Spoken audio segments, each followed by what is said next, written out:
अस्सलाम वालेकुम। एक काम करते हैं, C52 कॉर्पोरेट लॉ के ऊपर हम एक टॉपिक है जिसका नाम है एनबीएफसी रूल्स एंड रेगुलेशन। हम थोड़ा सा इसका एक ओवरव्यू लेते हैं, सही है। तो आज की जो हमारी क्लास है इसमें हम इंशाल्लाह एनबीएफसी रूल्स एंड रेगुलेशन के ऊपर थोड़ा सा ओवरव्यू लेंगे। कौन कौन से सेक्शन इसके ऊपर अप्लाई होते हैं, कौन से रूल्स अप्लाई होती हैं, कौन से रेगुलेशंस अप्लाई होते हैं, तीनों में फर्क क्या है, क्यों तीनों को डिफरेंट जगह पे रखा गया है, इन सारी चीजों को अगले 10 मिनट में हम इंशाल्लाह एक ओवरव्यू समझने जा रहे हैं। और फिर नेक्स्ट क्लासेस में हम इंशाल्लाह इनके जो रिस्पेक्टिव चैप्टर्स या सेक्शंस हम इंशाल्लाह उसको पढ़ेंगे। फिर स्टार्ट करते हैं C52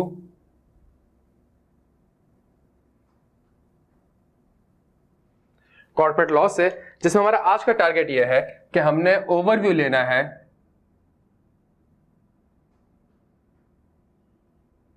ऑफ एनबीएफसी। देखिए, सबसे पहली चीज जो हमें समझने की जरूरत है, ये एनबीएफसी है क्या।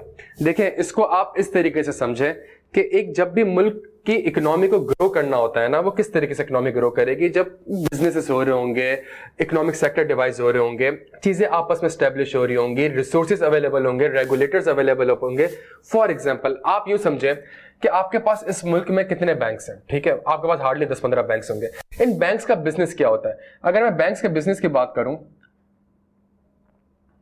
तो मेरे पास बैंक का जो एक प्राइमरी बिजनेस होगा, वो सबसे पहला बिजनेस ये होगा कि फॉर एग्जांपल वो आपसे डिपॉजिट्स ले रही होगी।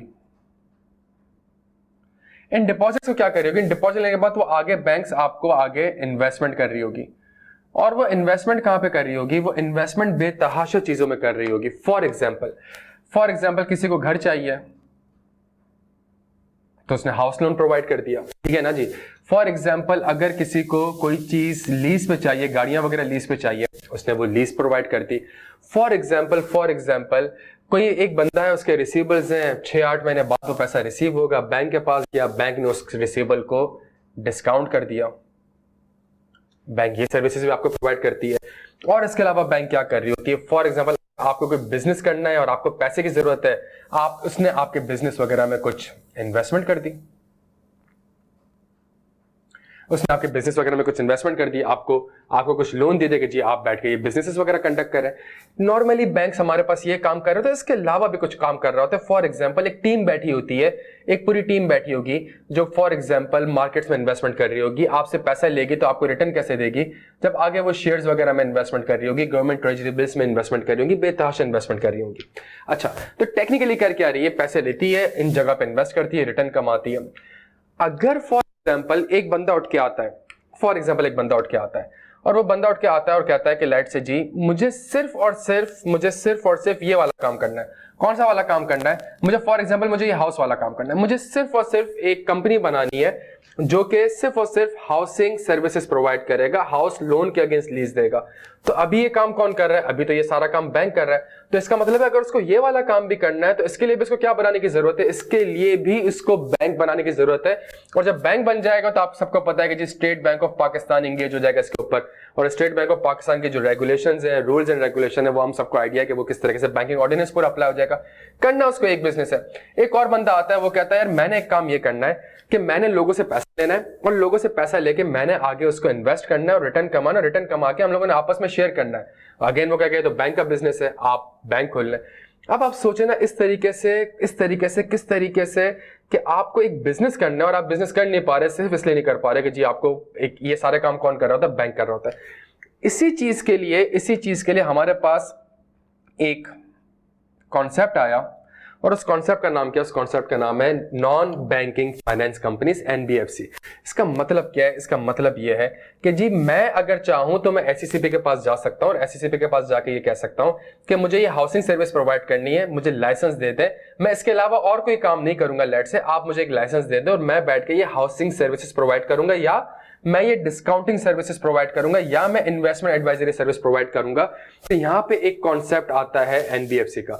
अच्छा जी, अब एनबीएफसी क्या है? इट मींस इसके ऊपर complete state Bank of Pakistan की रेगुलेशंस अप्लाई नहीं होंगी। ये रेगुलेटर इसका कंपनीज एक्ट के हिसाब से एससीसीपी होगा, स्टेट बैंक ऑफ पाकिस्तान नहीं होगा। ये बहुत ही बड़ा स्ट्रक्चरल चेंज है। नॉर्मली काम वो बैंकिंग वाले ही कर रहा है, आप समझने की कोशिश करिएगा, लेकिन बैंक के सारे काम को नहीं कर रहा। कुछ जगह पे मना है कि जी आप डिपॉजिट भी नहीं ले सकते, ठीक है जी।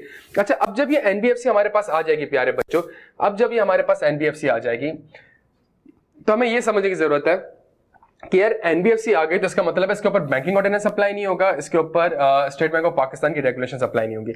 एनबीएफसी को जो कवर किया गया है वो 3 जगह पे कवर किया गया है। वो सबसे पहले कवर किया गया है कंपनीज ऑर्डिनेंस 1984।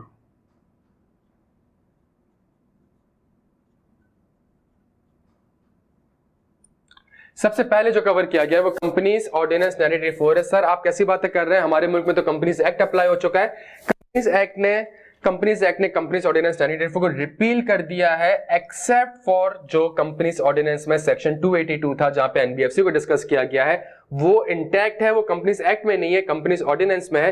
तो कंपनीज ऑर्डिनेंस रिपील जरूर हो गया है, लेकिन अगर आप सेक्शन 592 शायद अगर आप देखें जो रिपील एंड सेविंग का सेक्शन है उसमें जाकर अगर आप जाके देखें तो इस कंपनी ऑर्डिनेंस में जो सेक्शन 282 था जो एनबीएफसी से डील करता था उसको अभी भी इंटैक्ट रखा हुआ है, उसको रिपील नहीं किया। तो हमारे पास एक एनबीएफसी के ऊपर जो एज हम पढ़ते हैं तो हमारे ऊपर जो एक सेक्शन है, एक किताब अप्लाई हो जाती है वो कंपनीज ऑर्डिनेंस 1984 की हो जाती है। हमारे पास जो एक और किताब अप्लाई हो जाती है एनबीएफसी के ऊपर वो एनबीएफसी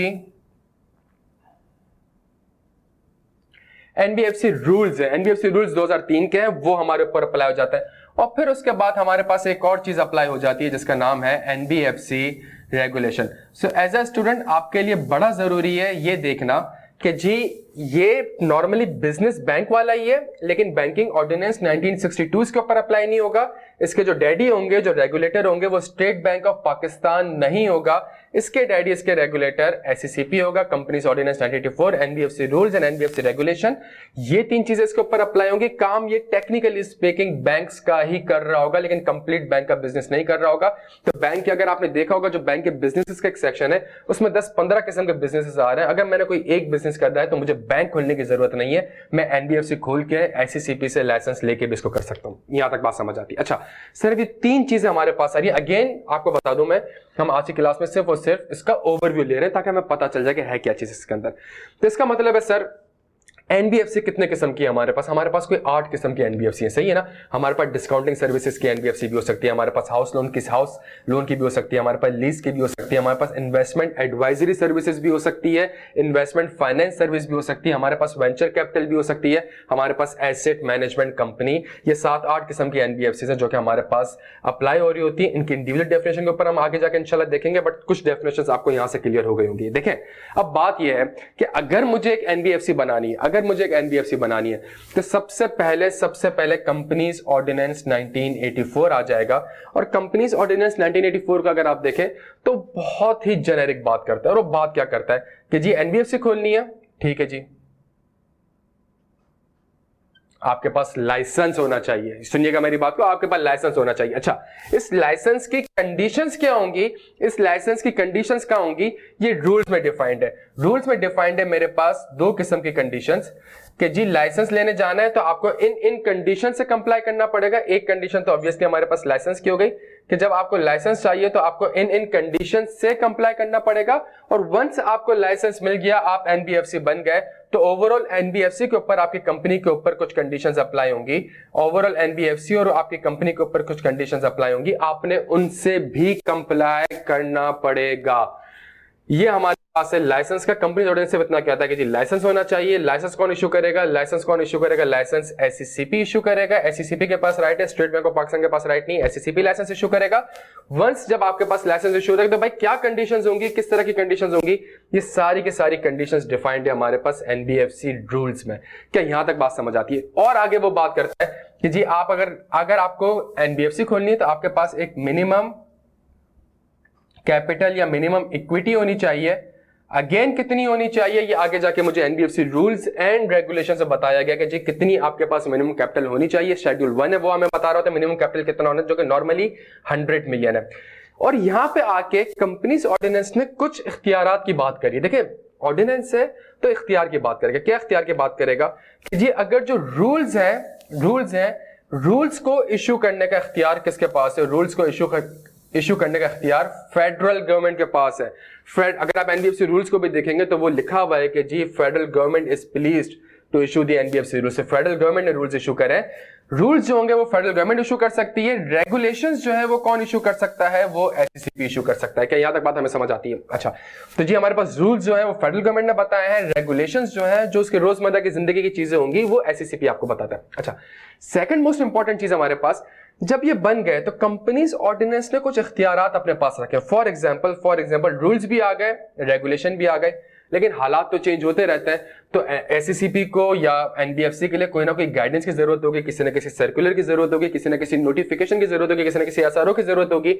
तो जी उसको भी इश्यू करने का इख्तियार किसके पास है? उसको भी इश्यू करने का इख्तियार इसके पास है, एससीसीपी के पास है, कि एससीसीपी सर्कुलर्स नोटिफिकेशंस इशू कर सकता है। फॉर एग्जांपल हम सबको पता है कि जी रिसेंटली एसडब्ल्यूडब्ल्यूएफ का केस म्यूचुअल फंड जीत चुका था। अच्छा, म्यूचुअल फंड वो केस जीत चुका था, तो जी जो प्रोविजन पड़ा हुआ है उसका क्या करना चाहिए, रिवर्स करें, प्रोस्पेक्टिवली करें, रेट्रोस्पेक्टिवली करें, किस तरीके से यूनिट होल्डर्स को डिस्ट्रीब्यूट करें। तो एससीसीपी ने एक सर्कुलर जारी करा कि जी आपने इस तरीके से करना है। तो अगर कोई चीज आएगी तो एससीसीपी ने अपने पास राइट रखा हुआ है। प्लस इस सेक्शन में जो हमने लास्ट क्लास में डिस्कस किया था, एससीसीपी ने अपने पास कुछ इख्तियार रखे हैं कि जी वो सर्कुलर भी इशू कर सकता है, वो किसी डायरेक्टर को, चेयरमैन को, सीईओ को रिमूव भी कर सकता है और बोर्ड ऑफ डायरेक्टर्स को सस्पेंड भी कर सकता है।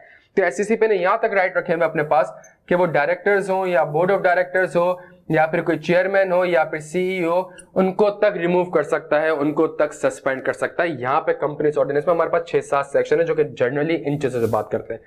आगे मूव करते हैं।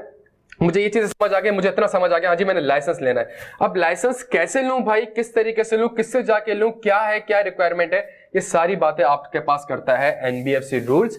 बहुत से सेक्शन है इसके अंदर, लेकिन जो मेन सेक्शन है इसका वो ये है कि जी अगर आप मेरे पास आए, अगर आप एससीसीपी के पास, जाना किसके पास होगा? एससीसीपी के पास, स्टेट बैंक ऑफ पाकिस्तान के पास नहीं जाना, एससीसीपी के पास जाएंगे भाई, तो एससीसीपी आपसे कहेगा कि जी इन कंडीशन से आपने कंप्लाई करना है।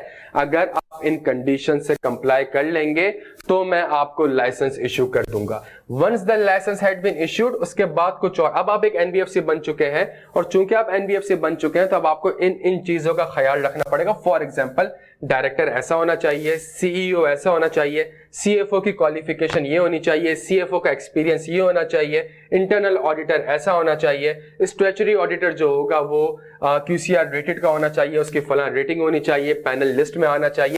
ये सारी बातें वो आपसे यहाँ पे, बुक्स ऑफ अकाउंट ऐसे मेंटेन होनी चाहिए, ये सारी बातें वो आपसे इस सेक्शन में आके करता है। अच्छा, अब जब रूल्स भी हो गए, अब कंपनी भी बन गई, एनबीएफसी भी बन गई, लाइसेंस भी मिल गया, कंपनी बन गई। अब जब कंपनी अपने डेली बिजनेसेस कर रही होगी, अब उसके ऊपर एक मजीद चीज अप्लाई हो जाएगी जिसका नाम है रेगुलेशंस। और ये रेगुलेशंस क्या कहता है, उसको आप लिंक करिएगा बैंकिंग ऑर्डिनेंस से, जो हमने कुछ चीजें पढ़ी थी। अगर आपको बैंकिंग ऑर्डिनेंस याद हो, हमने पढ़ा था कैपिटल एडिक्वेसी रेशियो, तो यहां पे भी अप्लाई होगा कि जी आपके पास कैपिटल एडिक्वेसी रेशियो इतना होना चाहिए, मिनिमम कैपिटल इतना आपके पास मेंटेन होना चाहिए। और अगर आप याद करें तो हम बैंकिंग ऑर्डिनेंस में पढ़ते थे कि जी कुछ रिजर्व्स फंड क्रिएट होने चाहिए, रिजर्व्स फंड्स क्रिएट होने चाहिए। तो सेम रिक्वायरमेंट यहां पे भी आपके पास अप्लाई होगी कि जी आपके पास कुछ रिजर्व फंड मेंटेन होने चाहिए। प्यारे बच्चों के यहां तक समझ आती है। एसेट लायबिलिटीज मैनेजमेंट सिस्टम होना चाहिए। एसेट लायबिलिटी क्या चीज है, आगे जाके अगली क्लासेस में पढ़ेंगे, लेकिन आपको सिर्फ एक जनरल आइडिया दे रहा हूं। अगर फॉर एग्जांपल मैं बैठ के एक एनबीएफसी खोलता हूं और आगे इन्वेस्टमेंट करता हूं, तो भाई क्या मैं सारा का सारा पैसा एक ही स्टॉक में इन्वेस्ट कर सकता हूं, एक ही सेक्टर में इन्वेस्ट कर सकता हूं? तो इससे रिलेटेड कुछ लिमिट्स की बात बताई गई है कि जी आप इतना स्टॉक में कर सकते हैं, इतना स्टॉक में नहीं कर सकते, एक सेक्टर में इतना कर सकते हैं, एक कंपनी में इतना कर सकते हैं। वहां पे हमसे लिमिट्स की बात करता है वो। अगर फॉर एग्जांपल मैंने इन्वेस्टमेंट करनी है, तो क्या मैं समिट बैंक और सिंध बैंक में इन्वेस्टमेंट कर सकता हूं? उसकी क्रेडिट रेटिंग क्या है, इसे एक स्पेसिफाइड रेटिंग में आप इन्वेस्टमेंट कर सकते हैं। क्या मैं अनसिक्योर्ड लोन दे सकता हूं, नहीं दे सकता? क्या अनसिक्योर्ड एडवांस दे सकता हूं?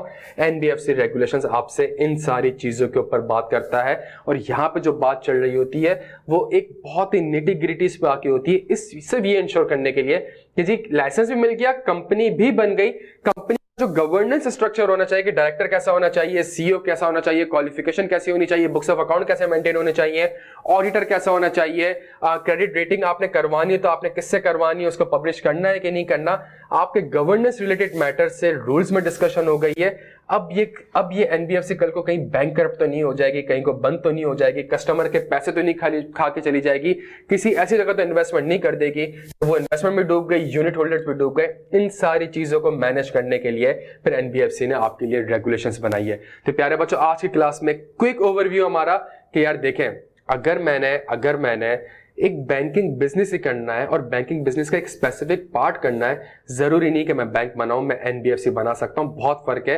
बैंक के लिए मिनिमम कैपिटल रिक्वायरमेंट बहुत ज्यादा होती है, रूल्स एंड रेगुलेशन बहुत ज्यादा है, सेक्शंस बहुत अप्लाई हो रहे होते हैं। यहाँ पे आपके पास ऑब्वियसली सेक्शंस कम अप्लाई हो रहे होंगे, रिस्ट्रिक्शंस कम होंगी। कुछ चीजें अगर आपको देखें तो ये सारी चीजें आपको बैंकिंग ऑर्डिनेंस से ही कॉपी होते हुए दिखी। इवन जब कस्टमर आ रहा है, पैसा इन्वेस्ट कर रहा है प्यारे बच्चों, तो जाहिर सी बात है आपके पास एंटी मनी लॉन्ड्रिंग के सेक्शंस भी अप्लाई हो जाएंगे, इसके रूल्स एंड रेगुलेशंस भी अप्लाई हो जाएंगे। तो ये हमारे पास एक ओवरव्यू है एनबीएफसी रूल्स एंड रेगुलेशन का। नेक्स्ट क्लास में हम क्या करेंगे प्यारे बच्चों, नेक्स्ट क्लास में हम एनबीएफसी रूल्स, इसके लाइसेंस पढ़ेंगे, इसके जो सेक्शन हमारे सिलेबस का पार्ट है हम उसको इंशाल्लाह कवर करेंगे। उसके बाद जो इसके पास्ट पेपर्स हैं, पास्ट पेपर्स को देखेंगे, फिर हम रेगुलेशंस की तरफ जाएंगे, रेगुलेशंस को पढ़ेंगे और इसके जो पास्ट पेपर्स हैं हम इंशाल्लाह करेंगे। फिर एक कंबाइंड हम चीजें सारी रखेंगे साथ में, ताकि हमें एक होलिस्टिक व्यू पता चल जाए कि चीजें आपस में किस तरीके से लिंक्ड हो रही है। अपना बेहद ख्याल रखेगा। मुलाकात होती है अगली क्लास में। Thank you so much. Allah Hafiz.